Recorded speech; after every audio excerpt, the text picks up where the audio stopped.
হারিয়ানা বড়ি দিই, তাই আবার দিই। কি সুন্দর খাওয়া হয়েছে।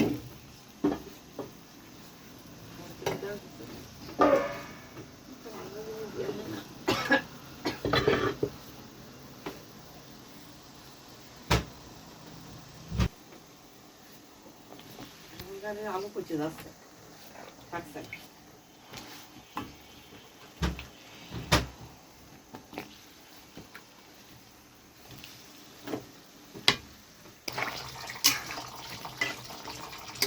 বেগুনটা ফ্রিজের মধ্যে থোয়া ঠিকই হয়নি।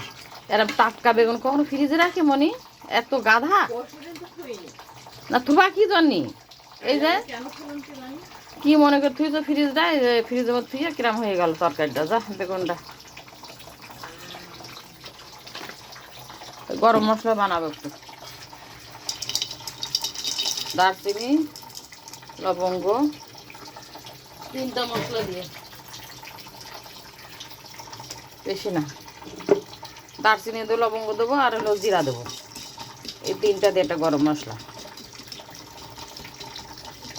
এর ফ্লেভারটা অনেক সুন্দর হয়। এটা বড় মাছের মধ্যেও দিতে পারবেন। আর এলাচ দিলে পারে মাছের মধ্যে দেওয়া যাবে না, এলাচ দিলে কোনো মাছের ভিতর দেওয়া যায় না। এই জন্য আমি 3টা দিয়ে একটা মশলা বানাই। 2-3 মিনিট ভাজার পরে তারপর আপনি জিরাটা দেবেন।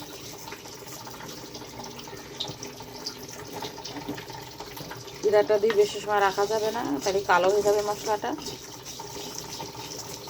ওই 2-3 মিনিট ভাজবেন। এর ভেতরে এটা এই মশলার গরমে এটাও গরম হয়ে যাবে।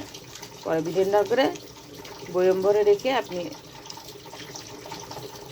যে পরিমাণ তরকারি সে পরিমাণ মতো দিবেন।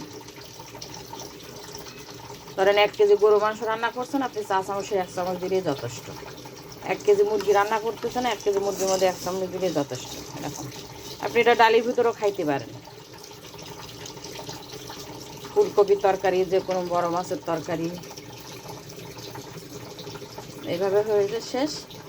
ঠান্ডা হয়ে গেলে ব্লেন্ডার করবেন, করে জাগ ধরে রাখবেন।